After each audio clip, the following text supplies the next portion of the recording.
Greetings, my fellow freedom lovers, sovereign thinkers. This is LL3's News Podcast. My name is Craig, transmitting from the beautiful Swampy Meadows of South Florida, and today's date, Saturday, September 1st, 2018. So let us begin.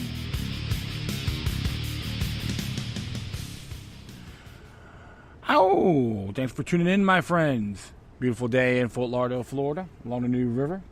People are out there with their dogs, walking around, hanging out with the kids.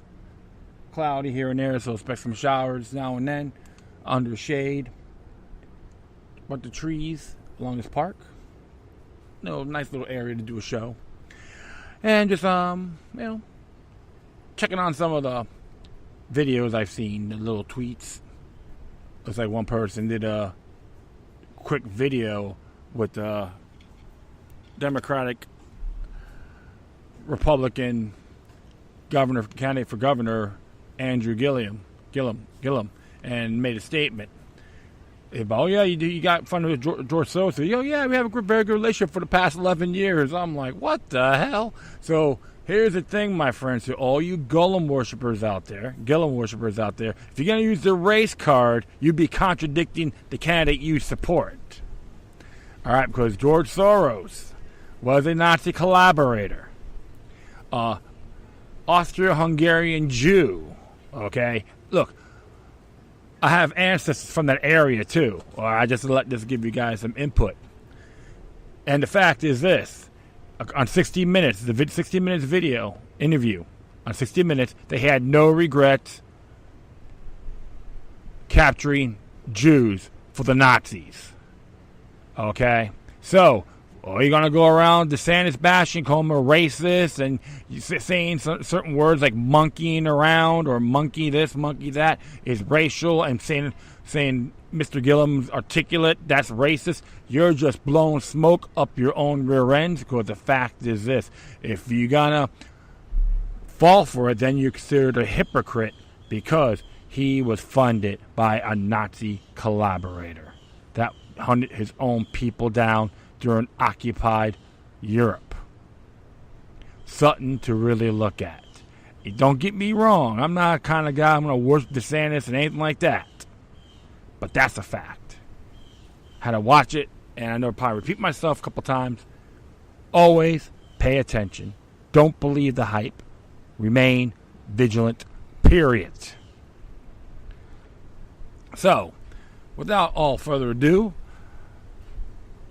interesting article here I got from Natural News, and came out today, of course, by Ethan Huff. It says here, President Trump promises to end human trafficking. It's interesting about that because he did an executive order on that. I think it's around January or early February 2017 about having the feds actually implementing, go more aggressive on human and child trafficking. So, like them or not, I read that executive order. People agree. They do appreciate that.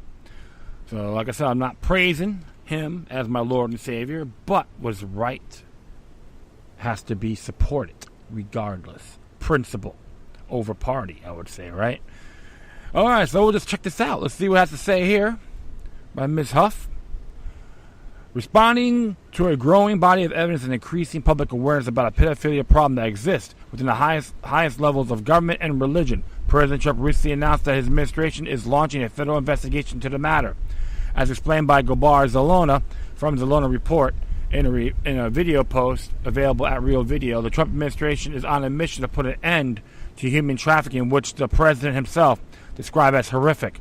During a recent press conference immediately following a meeting with human trafficking experts, President Trump announced that he's instructing the Department of Justice, Department of Homeland Security, and other federal agencies to begin working on a solution, knowing that human trafficking has been on the federal government's radar for some time.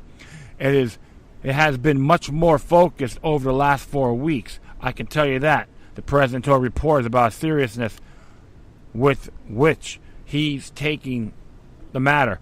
He also thanked the staff members and his daughter Ivanka for hard work that he says we're doing in the lead up to this announcement. Watch the video below near Zona. Read some of the highlights from the President Trump's announcement. pedophile takedown has only just begun. As you may recall, the mainstream media was quick to declare fake news when reports of Pizzagate was first emerged. It was immediately declared by the establishment to be a conspiracy theory hoax, even though there are substantial evidence to suggest that a major pedophile ring does exist, not only in Washington, D.C., but all throughout the world. President Trump seems to be aware of this, and he's promised to implement the full force and weight of our government, and putting an end to it. Human trafficking is a dire problem both domestically and internationally, and it is one that's made really a challenge. President Trump stated during the press conference, and it's really made possible to a large extent of more of a modern phenomenon by what's taking place on the internet, as you probably know.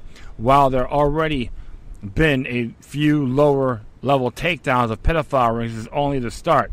There are much more prominent names, celebrities, and even politicians who are guilty of horrific sex crimes against children, but that I have yet to face justice. Former Congresswoman Cynthia McKinney tweeted about this not long after President Trump was inaugurated, noting this both Dems and Repubs will eventually be taken down because this goes to the top, she exclaimed. Solving the human traffic epidemic, which is what it is, a priority for my administration. President Trump added, we're going to help out a lot. Solve is a wonderful word, a beautiful word, but I can tell you we're going to help a lot. Child sex abuse is a serious problem that must be exposed and eradicated. While the mainstream media is being complicit in trying to pretend that pedophilia isn't a rampant problem, says quite a bit who controls these news outlets. One who thinks that real reporters would want to get to the bottom of the issue in order to protect innocent children. It's the same others that they claim are being threatened by the Second Amendment. Zona encourages his listeners and viewers looking into the matter themselves and let him know what they think. You got a good idea as to what I think, don't you? He says in the video. I seen the video. It's pretty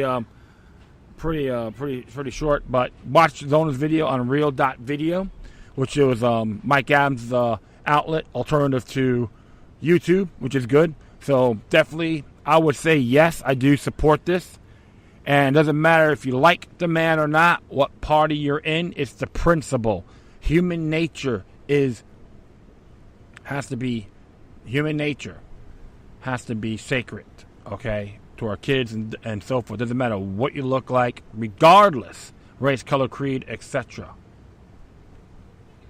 Because I do remember him doing an executive order on this. I'll talk about my past show, but definitely look it up. It's and I was keeping tabs on this through other websites, Sons of Liberty Media, Freedom Outpost, which is multiple links in there as well, including Activist Post. Folks, I recommend you guys subscribe to them, support them, because they're putting the real news out there, not these Huey and Deweys. And don't get me wrong, there's a lot of good folks in these lamestream medias or garbage media. They want to get the viable, meritable information out there. But right now, they're being told what to do, and not to follow their hearts. And this is why decentralization on the information war has to be fulfilled. One of the areas I could tell you is the shifting of conscious shift around about this and the mainstream news. So I have to, commend President Trump for this matter, because he's a grandfather himself.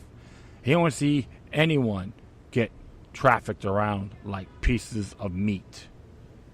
So I will support the president on this matter. But don't worry, my friend, I can be critical on his actions as well, certain ones. So I'm a fair, honest person. And I post stuff on there like by certain podcasts that criticize Trump. It's all on actions, and that's it. But this here, it has to be fulfilled. So everyone out there, doesn't matter what your political views are, if you have information on it, share it, because we have the right to protect people. And that's all I have to say. So blessings to him for this horrific subject. All right, next one here actually is interesting. Came from the JTA.org. I think it's a Jewish transit agency, something like that. I could be mistaken. It says here, Sara Netanyahu named suspect in corruption investigation along with her husband. It came out yesterday. Sara Netanyahu, wife of Prime Minister Benjamin Netanyahu, has been named a suspect along with her husband in an investigation into alleged corruption. On Thursday, a police representative to Tel Aviv Magistrate Court judge confirmed that Sara Netanyahu is a suspect in the affair known as Case 4000. The Prime Minister was named a suspect 6 months ago. The investigation involves suspicion that the Prime Minister advances regulation benefiting Shaul Elovitch, the Bezekwi,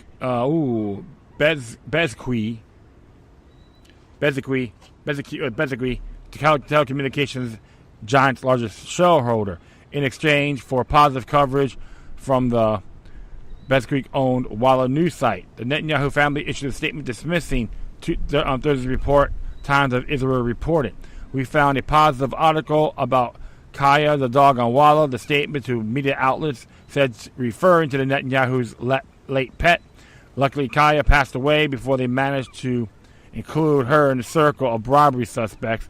This is no end to the absurdity, and in any case of the coverage of the Prime Minister Netanyahu's at Walla was and regularly remains negative. In March, a television newspaper by Israel's Channel 10 said that police are in the possession of correspondence between Sara Netanyahu and Elovich's wife, Iris, including WhatsApp messages relating to the benefits extended to Bezekwi and complaints from the Prime Minister's wife over Walla's coverage. At the hearing, the representative for the state prosecutor's office said the investigation in its advanced stages and is expected to be transferred to prosecutors in the next 6 months following additional investigatory work.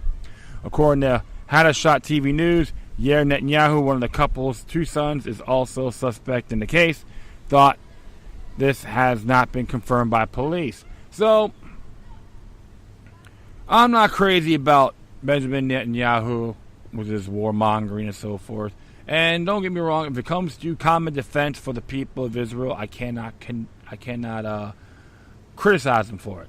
But something like this, I will say this: he's been, looks like he has some issues with them in the past with other investigations as well, and they have to, if I'm correct, they have to prove their case, the state themselves, against him. But it's interesting when we have, high power folks think they may be above the law, and all this be coming up. I gotta say, I'm not gonna jump to conclusions on this matter, but I do have to let people know, yep, he has his problems with the system as well, right? Absolutely. So, like I said, I'm not crazy about the man's foreign policies and telling people what to do, but this is one thing. Sometimes what goes around comes around. We'll just see how far this thing goes, right? Okay, this came from RT, and Reuters originally came out yesterday. It says here, IMF, the International Monetary Fund, backs South Africa's plan to confiscate land from white farmers. Ain't that nice?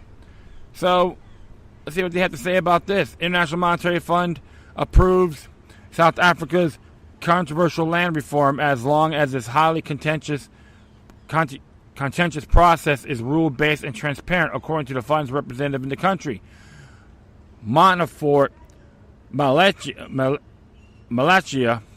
the IMF's senior resident in South Africa, said that the regulation must not damage agricultural output and put at risk of food supply for a country's citizens. We are in full support of the need to undertake land reforms in order to address the issues of inequality, Malachia said in an interview with Reuters. There is a need to have a transparent, rules-based, and constitutional process that leads to desirable outcomes. It is particularly important not to undermine agricultural production and food security. Widely debated land reform was proposed by the country's ruling African National Congress in 2015 and received full support of the newly elected president, Cyril Ramaphosa. The proposed measure will allow the South African government to expropriate land belonging to country's white farmers without compensation. major part of South Africa's farmland is still owned by the country's white minority, the current president vowing to change the South African constitution to grant some of the land to the landless black majority. The draft reform, which reportedly provoked violent attacks and even murders of white farmers, triggered a great uproar internationally. Last week, U.S. President Donald Trump ordered Secretary of State Mike Pompeo to closely study the issue. Earlier this year, the Australian government started issuing emergency visas for farmers facing violence in South Africa. Last week, the ANC announced the withdrawal of the dispute draft by the Portfolio Committee on Public Works for further study, according to the committee's chairperson, Humphrey Mamizi. The bill was referred to Parliament on procedural grounds, but they couldn't duplicate a separate parliamentary process. Afterwards, the ANC announced their commitment to push land reform through. So, can it be another Mugabe deception? I wouldn't be surprised. And if it's all you folks out there that want this land, you think you're going to let the government do it for you? Shoot. You're going to be one of their hired fools? It's going to burn you in the rear end when we least expect it. And what's funny about it, because, of course, even some of the websites like Unicorn Riot and other sites are saying, oh, yeah, but it's all neo-Nazi propaganda. Please. You're the ones that are being racist. In all due respect and in good faith. How come you think this is okay seeing innocent people being beaten up, raped, murdered, brutalized? It's been going on for a good past 17 years to my knowledge. I've been keeping track of this stuff. And it's really disturbing when some people try to cover it up. Sorry, they're being exposed. To all those folks that think it's all Nazi propaganda, explain to me why the Cape Province seceded from South Africa to become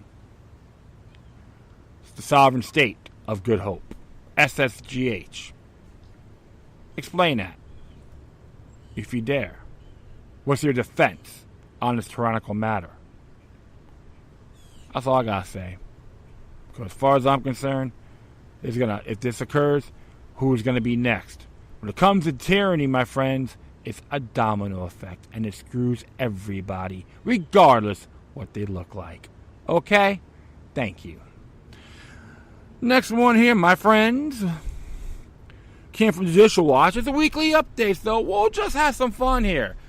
About the FISA court scandal update. Came out yesterday as well. And like it says here, there are no FISA court hearings on Carter Page warrant. No wonder the deep starters plotting to overthrow Donald Trump were able to get as far as they did. The secret court meant to protect all of us from the government's massive spy machinery was asleep at the switch. At least, I hope that's all it was. In a response to our Freedom of Information Act lawsuit, the Department of Justice admitted in a court filing last night that the Foreign Intelligence Surveillance Court held no hearings on the Foreign Intelligence Surveillance Act spy warrant applications targeting Carter Page, a former Trump campaign part-time advisor who was just the subject of 4 controversial warrants. And it says here, National Security Division, FOIA consulted Office of Intelligence to identify, locate, record responsive to Judicial Watch FOIA request. Office of Intelligence determined there were no records, electronic or paper, responsive to Judicial Watch's FOIA request with regard to Carter Page. Office of Intelligence further confirmed that the Foreign Surveillance Court considered the Page warrant applications based on written submissions and did not hold any hearings. The warrants were first issued in 2016 and subsequently renewed 3 times. The Department of Justice previously released to us the heavily redacted Page warrant applications. The initial Page FISA warrant was granted just weeks before the 2016 election. How convenient, right?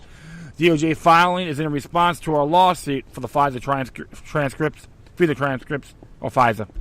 Judicial Watch versus the U.S. Department of Justice.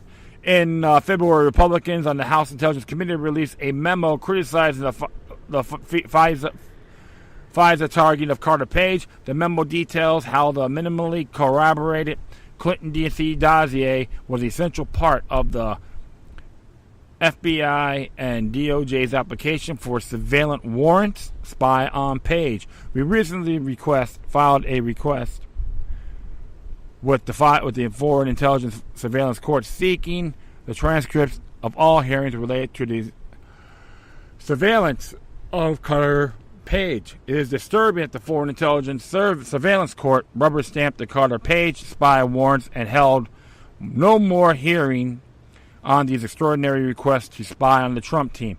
Perhaps the court can now hold hearings on how justice was corrupted by material omissions that Hillary Clinton's campaign, the DNC, a conflicted Bruce Orr, a compromised Christopher Steele, and an anti-Peter Strzok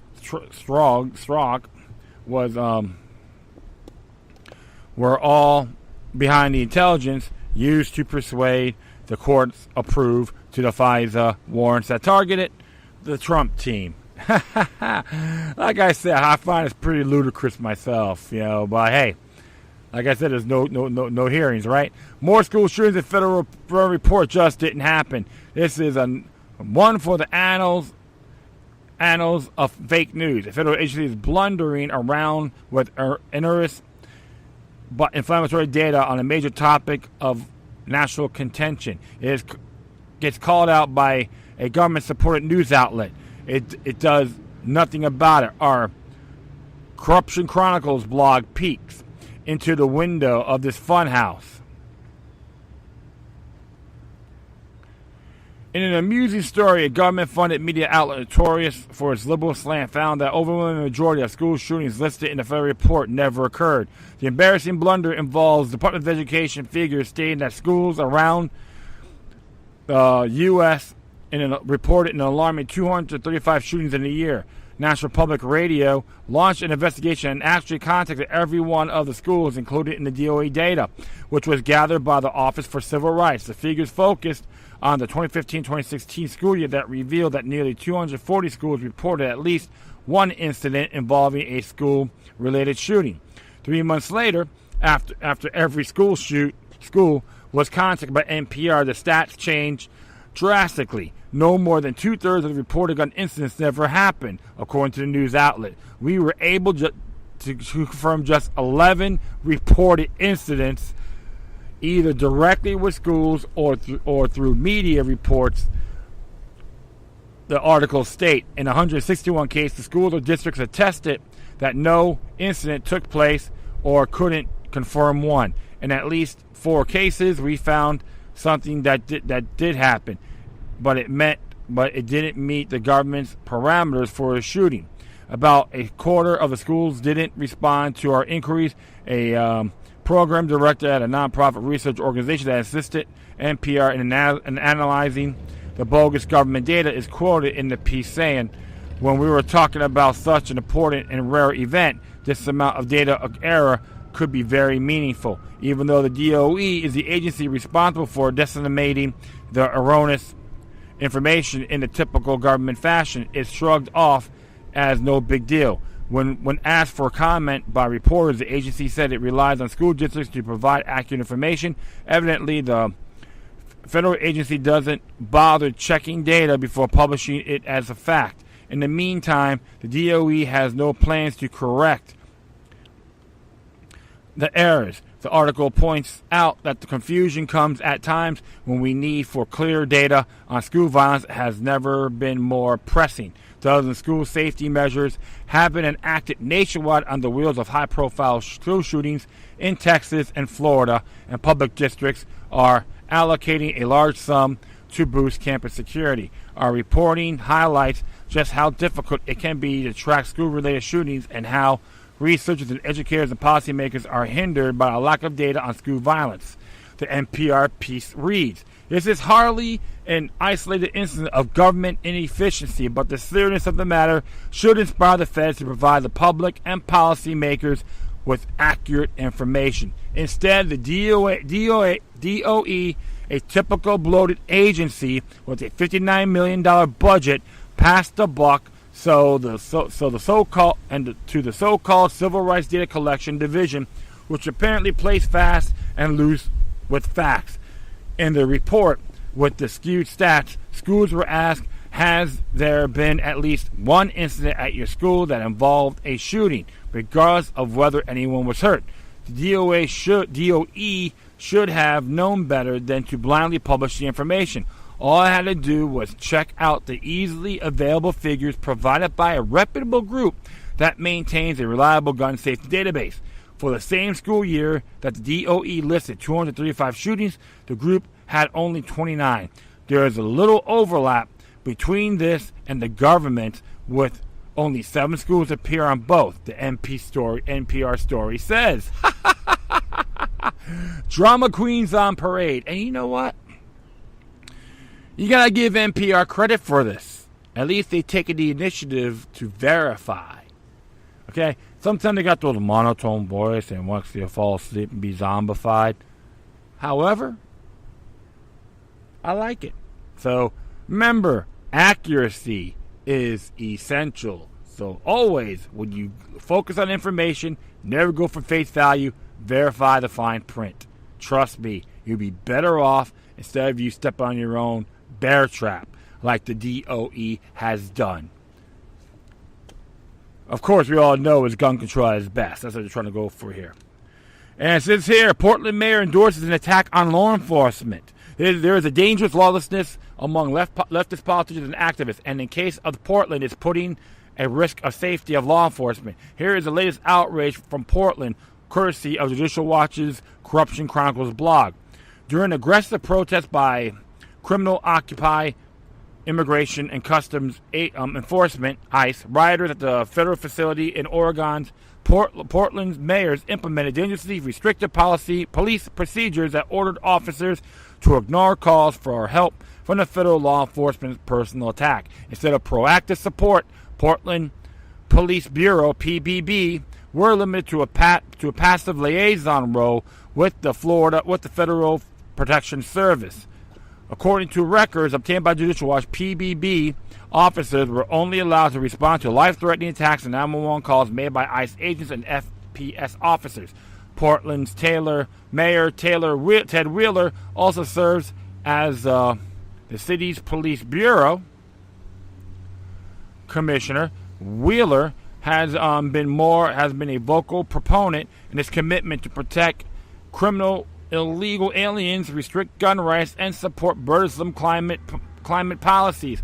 Under his direction, tensions among protesters and federal law enforcement officers started in mid-June with a camp at ICE facilities in the downtown area and ended in late July with piles of trash in the street. ICE Council leadership reported hard-left Antifa members were an active contingent among protesters who besieged the federal immigration processing officers, damaged property, and injured officers.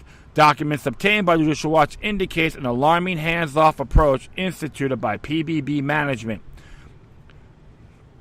On June 19th, FSP officers Commander Lopez asked PPB Deputy Chief Officer Robert Day for assistance.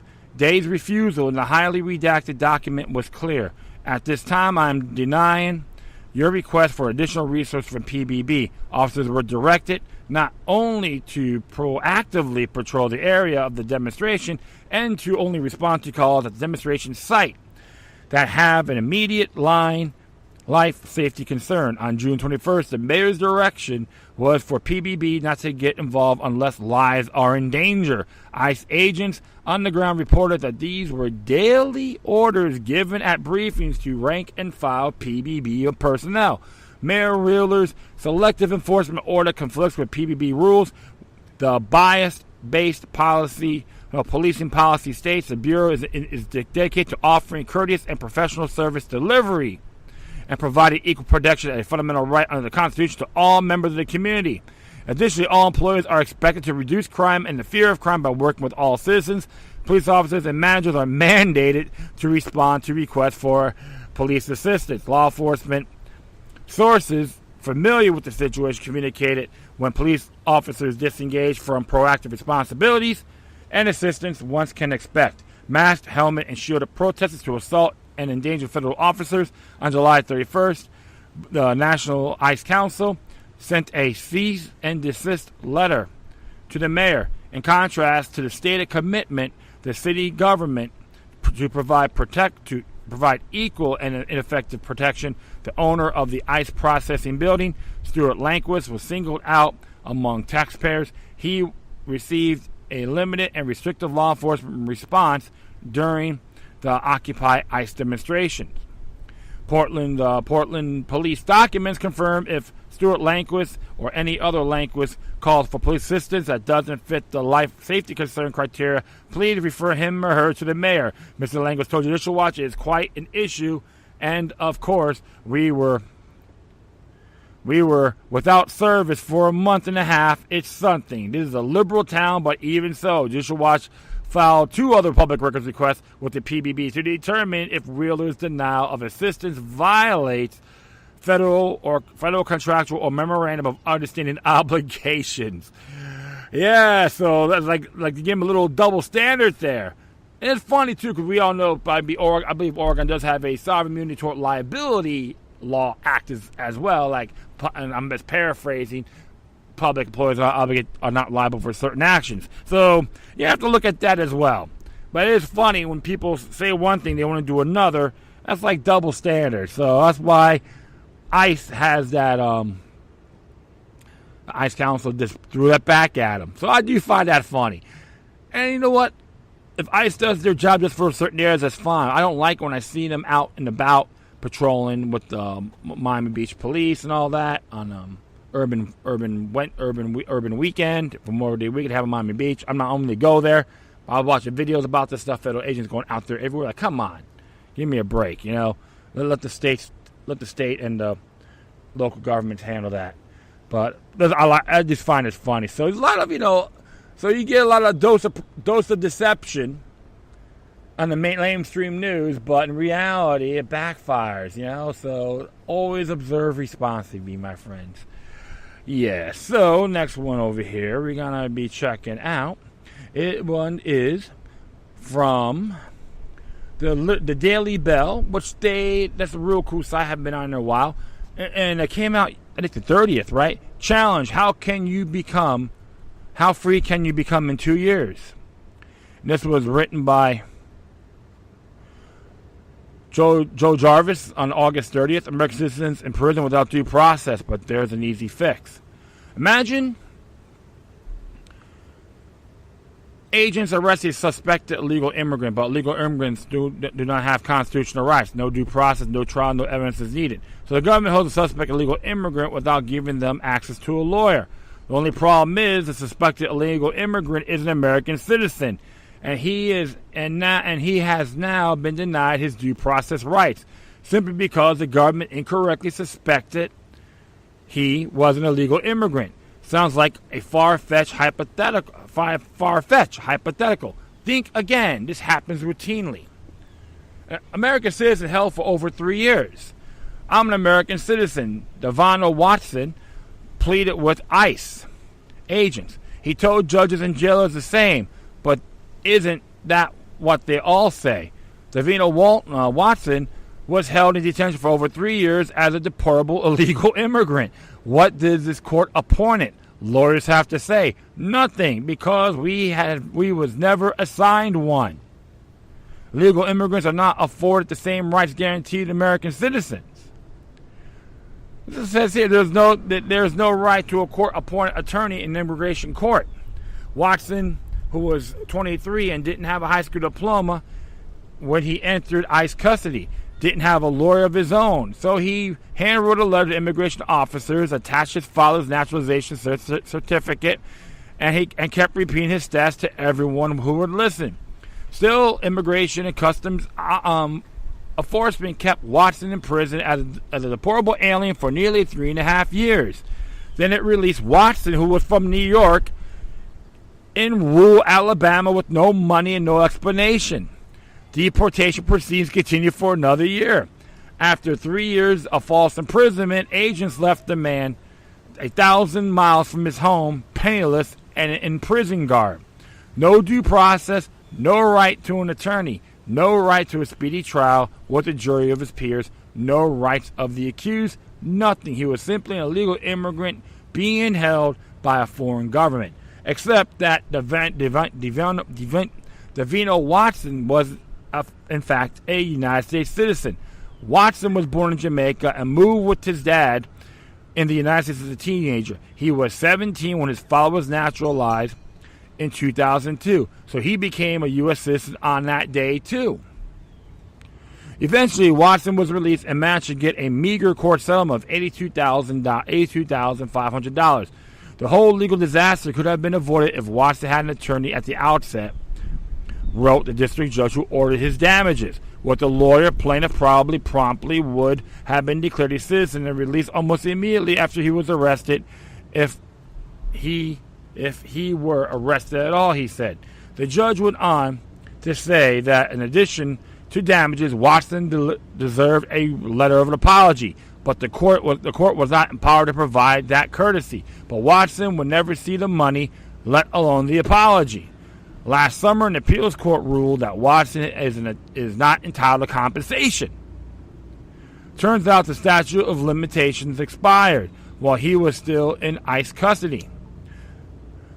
So somehow, without access to a lawyer, hold on here, Watson was supposed to sue while still illegally held in ICE custody from behind bars.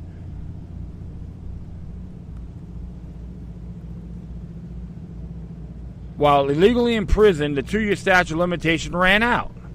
Well, it seems like a clear incentive for government agents to simply double down on their mistakes. If you hold someone in prison illegally for long enough, the statute of limitations runs out. How absurd. This is justice in the land of the free.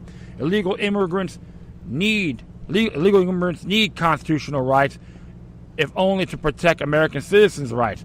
How could you possibly respect the constitutional rights of Americans without extending those rights to every person on American soil? How could you determine someone's guilt if they are not extended due process rights?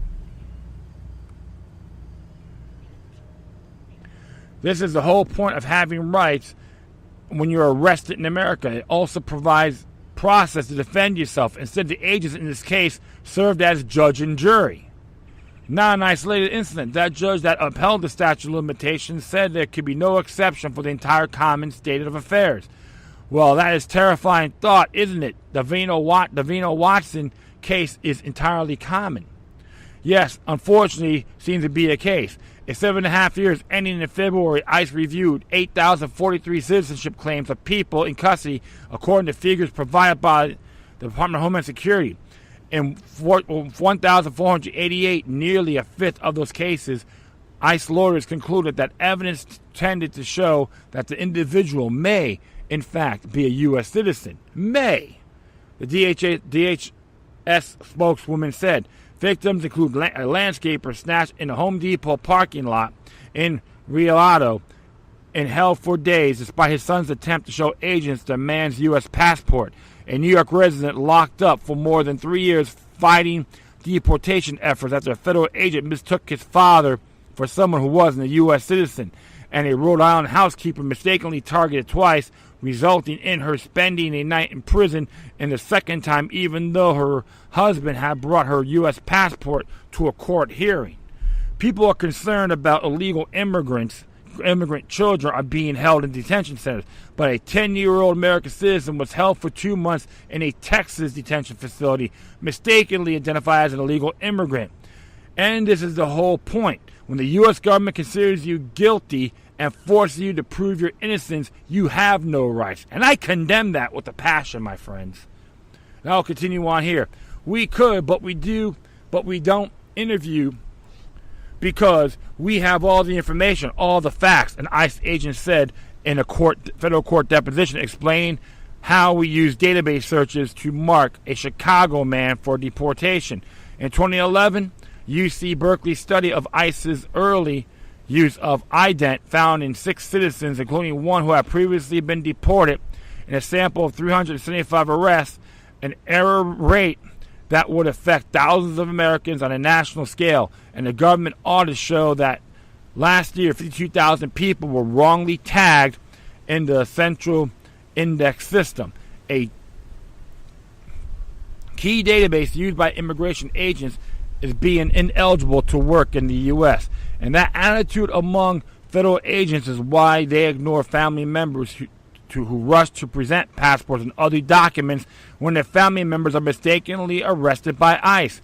Even if you don't think illegal immigrants deserve this rights, this guilty to proven innocent attitude ends up denying rights to American citizens. It's called a domino effect, so always be careful what you say, my friends, right? Luckily, some progress has been made. An AU district judge ruled that illegal immigrants held at a federal prison must be given access to an attorney, but while this ruling is a good precedent, it only applies to one particular detention in Oregon. The Bill of Rights is decent when it comes to protecting human rights, but true rights are much more robust, and rights don't particularly care about borders either. I happen to think illegal immigrants deserve the rights of the accused regardless. But even without compassion, it is in America's self-interest to insist that illegal immigrants are afforded due process rights. The concept of rights is a more philosophical framework we have to maintain individual freedom. By standing up for illegal immigrants, we also protect our rights. You don't have to play by the rules of corrupt politicians, manipulative, and brainwashed peers. So you subscribe to Daily Bell, you also get a free guide. So I'm going to put all that on my page. But he's absolutely correct. Remember, it's called a domino effect. So, doesn't matter. They all have the right to a trial, period. Due process, etc. Because even if you're just visiting, a foreigner visiting, you have to do the same thing to them too. So regardless, you have to look at all these areas in the bigger picture. And you're talking to a guy who's not a big fan of sanctuary cities as a whole as well. However, if you treat people without the same equality as yours, it will bite you in the rear. It's called you don't want that cancer from spreading. You want to minimize it or destroy it. All means necessary. So this is why you always got to look at things a lot bigger than what the clowns and the mainstream news tell you. All right, we're gonna do one more here, and this one actually came from. The Relate 10th Amendment Center. Good site. And this one here is entitled, No Enforcing Unconstitutional Acts Will Not Save the System. This is by Mike Maharrey. I recommend you go check his podcast out. He has a good podcast. Go on SoundCloud. Inside Maharrey, I think it's called. Very good stuff. It says here, apparently a lot of people want the feds to enforce unconstitutional laws because refusing to do so will break the system. Recently, we released a report showing the Trump administration has ramped up enforcement of federal gun laws. ATF enforcement actions were up more than 10% in the first year. Trump was in office compared to Obama's last year. Several people wrote to take issue with the report, arguing that the president is obligated to enforce every law. Here's one example. This is inappropriate. You are complaining that under Trump, the laws are being enforced. You have to be kidding. Do you really want your public officials to decide what laws they will enforce and what laws they will not? Our country is a mess because special interests encourage their public officials to commit official misconduct toward their benefit. If you disagree with the gun laws, do what you can do to change it, but you don't undermine the entire system to serve a personal interest. In other words, our emailer thinks it's imperative to enforce every law, no matter how constitutionally dubious, because refusing to do so will break the system. His devotion to the process actually leads him to believe failing to follow it constitutes official misconduct, even to stop an unconstitutional action. I'm going to stop there for a moment because it's funny about that, because I had the same thing about the 3D gun printing that Seattle judge said he should be publishing this. So, of course, I say it's a First Amendment issue. So how is his decision supersedes Amendments 1, 2, 4, and 9 of the U.S. Constitution? It doesn't. And you got a couple of clowns in there.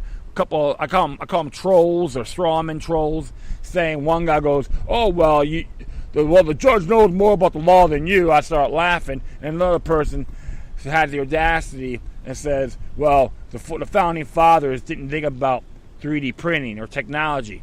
I go, however, they had the foresight of never trusting the government. And he goes, what that says in the Constitution? I'm like, give me a break. Right there, that's another straw man troll, okay? A straw man question, straw man troll. It proves one thing. He just wants to see if he can try to antagonize me. I just laughed at him anyway. Because the truth of the matter is, my friends, Declaration of Rights says it. Don't trust the government. All you got to do is read. All right, I'll continue on here. The truth of the matter is enforcing unconstitutional acts is wrong and on its end of itself. You could refer to as official misconduct, as Alexander Hamilton asserted in Federalist 78, an unconstitutional law is void. You do not enforce void laws. Of course, the counter argument is that the president has to enforce a law under a federal court declares it unconstitutional. Thomas Jefferson disagreed. He said the branch of government is responsible for protecting the integrity of the Constitution no matter what the other branches do. In 1819, a letter to Judge Spencer Roney, he wrote, each department is truly independent of the others and has the equal right to decide for itself what is the meaning of the Constitution in the case submitted to its action, and especially where it is to act ultimately without appeal.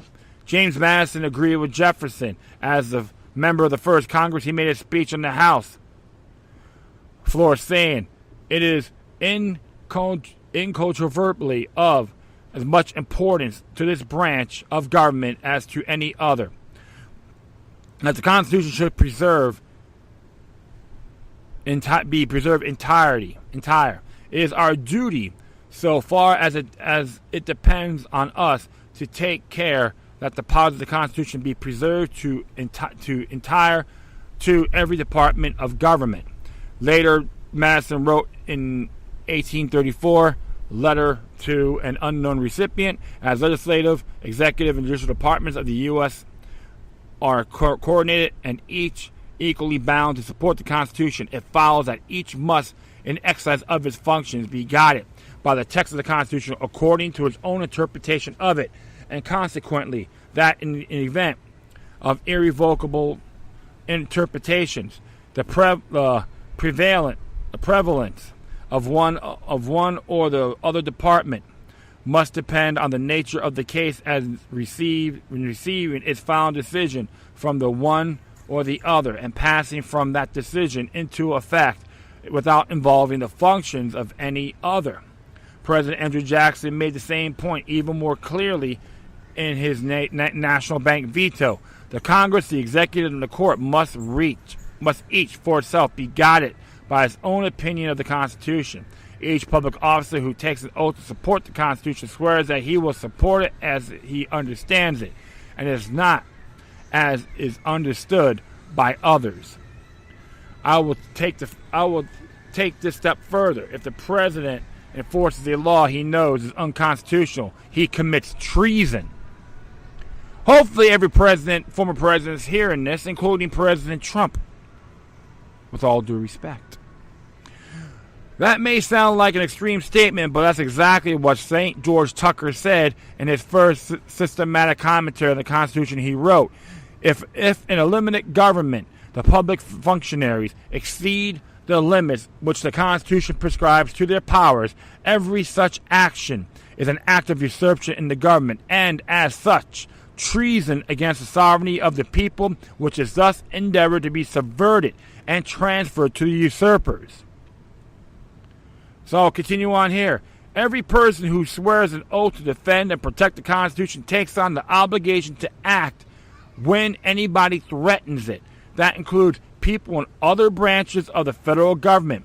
It says that the president must enforce every law, including those clearly require the exercise of powers that were not delegated to the federal government, undermines the Constitution. Enforcing unconstitutional acts does not uphold the rule of law. I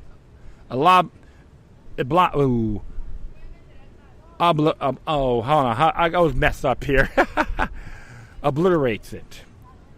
People like our emailer who claim nullification destroys the system miss the point.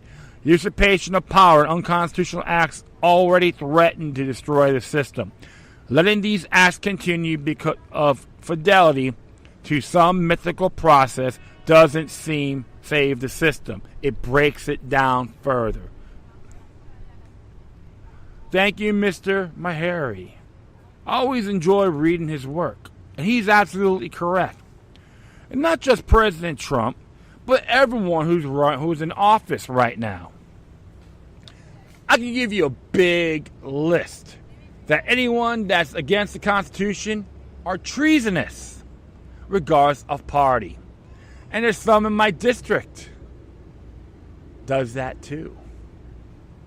So something to look at, my friends. And that's one thing I say. Balance of power. Never trust the government. Period. So all those clowns, straw men, plants, Uncle Tom's and Jemimas want to put stupid-ass comments during our discuss, I'm going to laugh at it. Regardless. All right. That is it. I thank everyone for listening. Plus, feel free to download and share throughout your social media networks. If you have any questions, comments, or you send me something that's interesting, man, I want to check out, whatever you do, please send your correspondence with decorum. I will post all my social media sites out there. I am going to be posting on MeWe as well. I just got that from Mike Adams. Supposed to be privacy and all that, so I'm going to give it a shot, get a crack at it. But I can thank all the other decentralized social media sites out there as well, because I get great communications from these people.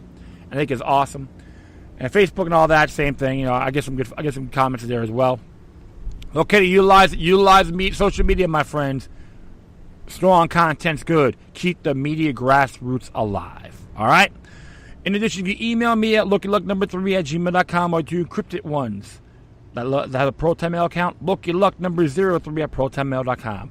All right, my friends. Once again, thank you for your time. But always remember that demoniac resistance is healthy for the soul and can liberate humanity. Until next time, take care of yourselves. Keep on spreading the love. And may your guardian spirits be with you.